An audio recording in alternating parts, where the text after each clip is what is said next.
Bom, na época eu fui convidado pelo Gilberto Nassif, na gestão do Adão Loureiro, que estava com a ideia de montar tipo delegados sindicais em cada região de Curitiba, para integrar melhor, o sindicato expandir, ser mais representativo. E eu fui assim convidado em nome da região sul de Curitiba, Umbará, Pinheirinhas, essa região aí.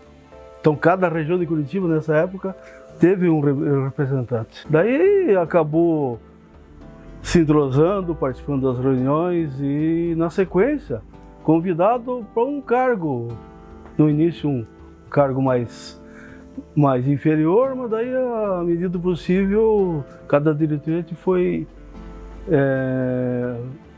galgando degraus dentro do sindicato. Conheci o Irineu num jantar no Paraná Clube, jantar de Contiba, um jantar tipo anual, e me falaram, eu não conhecia ele, me falaram, tem um senhor lá, um contador, que está meio bronqueado aí com o sindicato, acha que não tem representatividade, e esses ângulos aí.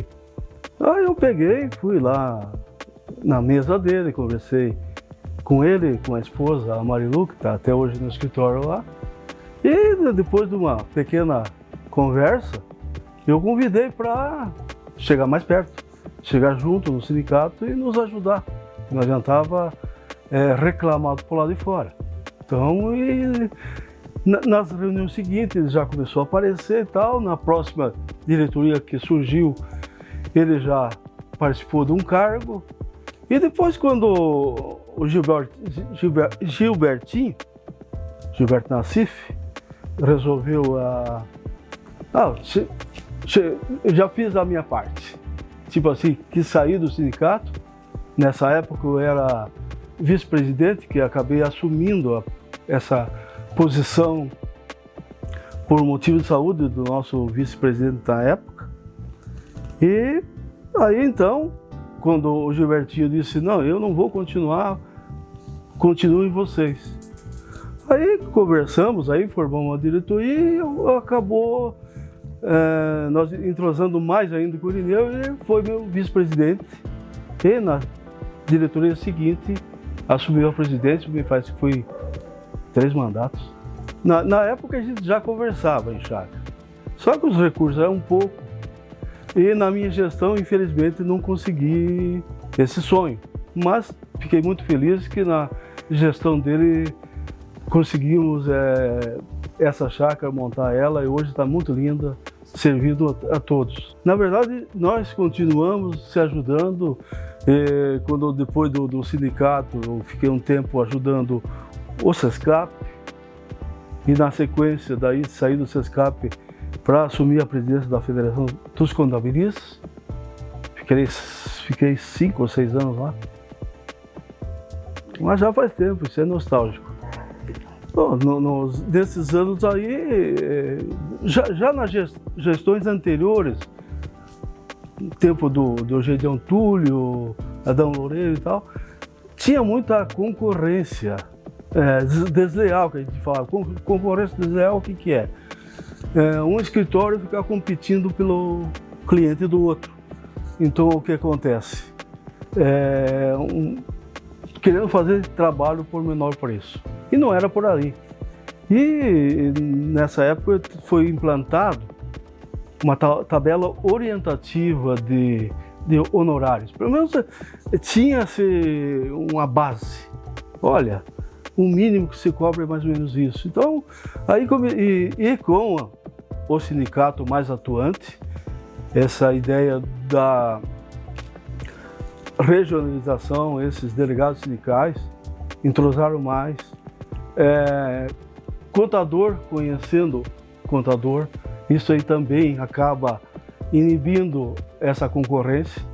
E no final aí vocês acompanharam que não existe mais esse tipo de coisa. Hoje o contador vê o outro colega como colega mesmo, e não como um concorrente. É normal trocar-se ideias e, tem uma dúvida, ligar um para o outro e essa dúvida ser sanada. Hoje essa tabela não é mais usada, foi usada naquela época por uma necessidade. Hoje tem mais custo-hora no escritório, conforme a estrutura do escritório, o custo-hora é um preço, a estrutura da empresa. Então, essa parte de tabela mínima de horário não existe mais na prática. Olha, essa Constituição começou bem bagunçada. A parte tributária não era muito clara e acabou o contador tendo que ajudar o cliente, como fazer essa tributação, como fazer com que a firma se enquadrasse dentro dela. Você vê que até hoje, quantos anos? De 88 até hoje, nós estamos em 2023, até hoje ainda tem uma bagunça tributária, não tem, ao nosso ver, vontade política de se simplificar essa balbúrdia tributária. Por que não se simplifica um pouco essa tributação? Por que é tão complicado? Por que não tem eu não digo imposto único, mas imposto do varejo, acabar com o IPI, que são PIS/COFINS, do jeito que é cobrado, também não cabe. Então, não tem vontade política para se simplificar e para ter uma reforma tributária que condiga. Fica para o próprio escritório dar essa assistência, porque gasta-se muito tempo para se fazer o cálculo, como poderia ser bem mais simplificado isso. E, no caso, você veja, o que eu sempre falo para a clientela, o cliente nos paga o escritório. Nós fazemos o quê? Trabalhamos tipo 30% do nosso tempo, o escritório gasta 30% do tempo para o cliente que ele paga, 70% trabalha de graça para o governo. Então, isso aí é totalmente injusto. Tendo uma carga tributária ou mais simplificada, uma carga tributária simplificada, aí o que poderia ser? O escritório teria mais tempo para dar assessoria ao cliente que ele paga. Hoje eu posso dizer que sinto nostalgia. Nostalgia porque em todo esse tempo aí a gente perdeu muitos amigos lá dentro, amigos da época, infelizmente não estão mais entre nós hoje. Então a gente sente nostalgia, mas por outro lado, o que sentimos é que está vindo uma safra de diretores novos, com mentalidades boas, praticando a ética, sendo prudente e tomando decisões sábias lá dentro.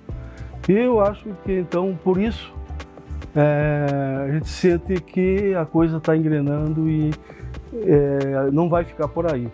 Está sendo bem representado hoje pela nova safra de diretores. Não sei o sindicato, eu sei mais bom, se a profissão tende a não se extinguir, seja eu imagino pelo menos que a profissão contábil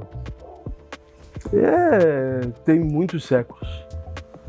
É uma das mais antigas da humanidade.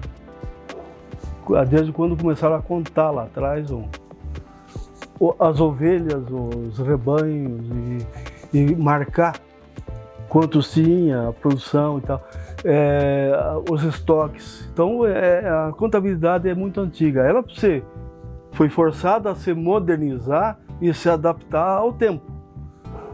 E não acredito que dentro dos próximos séculos, mais 100 anos, nos próximos séculos não deve ser extinta. E, consequentemente, vai ter que ter a representação e o sindicato está nessa. A mensagem é otimista. Como falei, a contabilidade ainda está na moda. O empresário que se preza sempre tem que ter um contador ao seu dispor, lhe apresentando as peças de uma maneira simples e que ele entenda que o empresário que tem uma contabilidade e preza pela sua contabilidade, com certeza terá uma firma mais enxuta, uma firma mais propensa a dar certo.